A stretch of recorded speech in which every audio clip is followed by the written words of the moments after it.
तुम्हालाही सध्या खूप सर्दी, खोकला आणि कफ जाणवतोय ना? सारखीच झोप येते, पिंपल्स येतायत आणि गुरुत्व जाणवतंय, शरीर जड जाणवतंय ना? हे असं का होतंय माहितीये? कारण वेलकम, वसंत ऋतू आलाय. नमस्कार, मी डॉक्टर प्रसिद्धी आणि आज आपण बघणार आहोत वसंत ऋतुचर्या. चला तर मग सुरू करूया.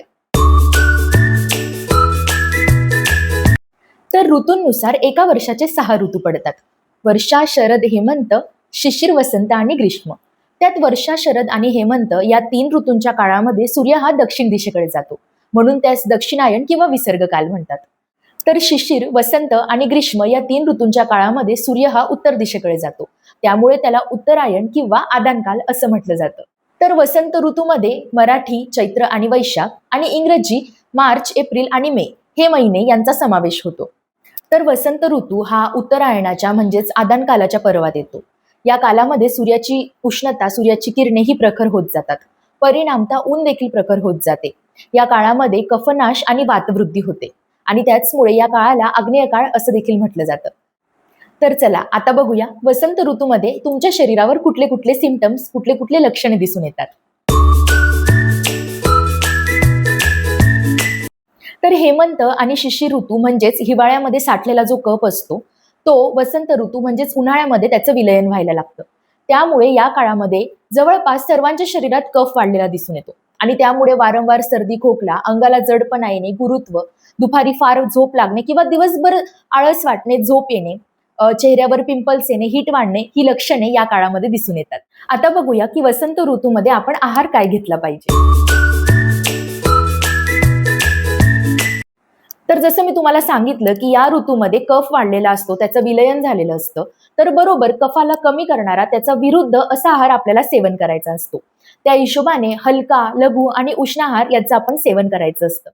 धान्यांमध्ये बाजरी, ज्वारी आणि गव्हाची भाकरी, नाचणीची भाकरी, त्याचबरोबर विविध डाळी, मूग, मसूर, तुरीची डाळ हे तुम्ही घेऊ शकतात. वसंत ऋतूमध्ये मध घेणे यास अनन्यसाधारण महत्त्व दिले, कारण की मध हा कफ कमी करतो. परंतु तुम्हाला मध हे गरम पाण्यात किंवा त्याला गरम करून घ्यायचं नाहीये. 1 चमचा रोज मध घेतल्याने सुद्धा कफ कमी होतो. त्याचबरोबर पपई, टरबूज यांसारखी फळे, कारले, मेथी, पालक यांसारख्या भाज्या यांचं आपल्याला सेवन करायचंय. त्याचबरोबर जर तुम्ही रोज सकाळी कोमट पाणी पित असाल किंवा दिवसभर तुम्ही घोट-घोट कोमट पाणी पित असाल, तर त्याने सुद्धा कफ बराचसा कमी होतो. आता या ऋतूमध्ये काय टाळावं ते बघूया. सोपं आहे.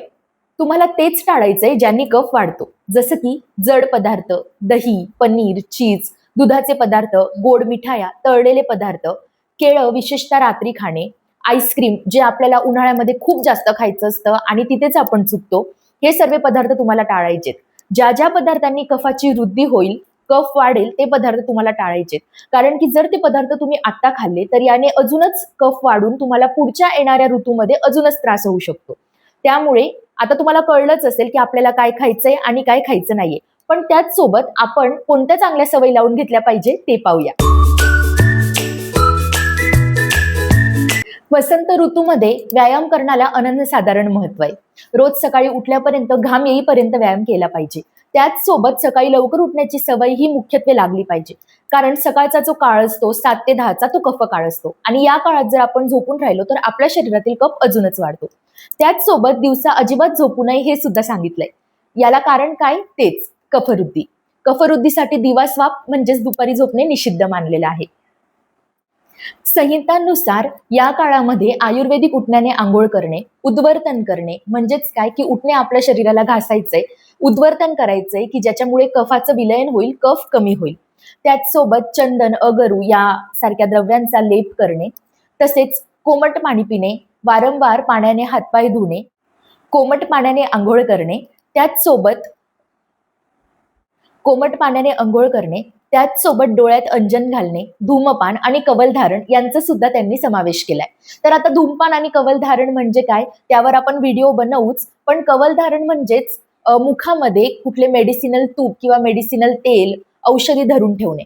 पण सध्या साध्या याच्यामध्ये तुम्ही तोंडामध्ये गरम पाण्याचं एक चूळ धरून ठेवू शकता. त्याने सुद्धा कवलधारण होतं आणि त्याने सुद्धा कफ कमी होतो. तर बस जे गोष्टी कफ कमी करतात, ज्या गोष्टींनी तुम्हाला छान वाटतं या ऋतूमध्ये त्या गोष्टी तुम्ही करायच्या आहेत. पण त्याच सोबत ज्या गोष्टींनी तुमचा कफ वाढतो, थंडगार वातावरणात राहणं, AC, कूलरमध्ये राहणं, त्यानंतर थंडगार आईस्क्रीम खाणं, दही जड पदार्थ खाणं, हे सगळं तुम्ही टाळायचंय. आणि मग बघा, जर प्रत्येक ऋतूमध्ये कसं वागावं यानुसार तुम्ही वागत गेले ना, तर तुम्हाला आजार होणारच नाहीत. आता याचबरोबर आपण बघूया की आयुर्वेदिक पद्धतीनुसार या ऋतूमध्ये आपण पंचकर्म कुठलं केलं पाहिजे. तर पंचकर्मामध्ये वमन कर्म म्हणजेच आपल्या शरीरात असलेले जे दूषित पदार्थ असतात ते तोंडावाटे बाहेर टाकणे, याला वमन कर्म म्हणतात. आणि जो कफ असतो तर त्याला बाहेर टाकण्यासाठी वमन कर्म करणं हे आद्य सांगितलेले.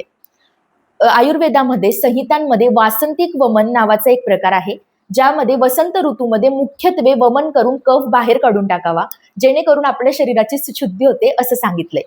तर तज्ज्ञ वैद्यांच्या मार्गदर्शनाखाली तुम्हाला पॉसिबल असेल तर 100% तुम्ही तुमचा कफ बाहेर काढा आणि वमन करून घ्या. हीच वसंत ऋतुचर्येची खासियत. तर वसंत ऋतुचर्या ही आपली संपलेली आहे. अशाच आयुर्वेदिक टिप्स आणि माहितीसाठी सबस्क्राईब करा आणि हा व्हिडिओ जास्तीत जास्त शेअर करा, कारण की हे नॉलेज, हे ज्ञान सर्वांपर्यंत पोहोचलं पाहिजे. तर आता पुन्हा भेटूया बुधवार आणि रविवारी अशाच इंटरेस्टिंग गोष्टींसकट लॉंग व्हिडिओ घेऊन. तोपर्यंत स्टे हायड्रेटेड, नक्की ऋतुचर्या पाळा आणि बाय बाय.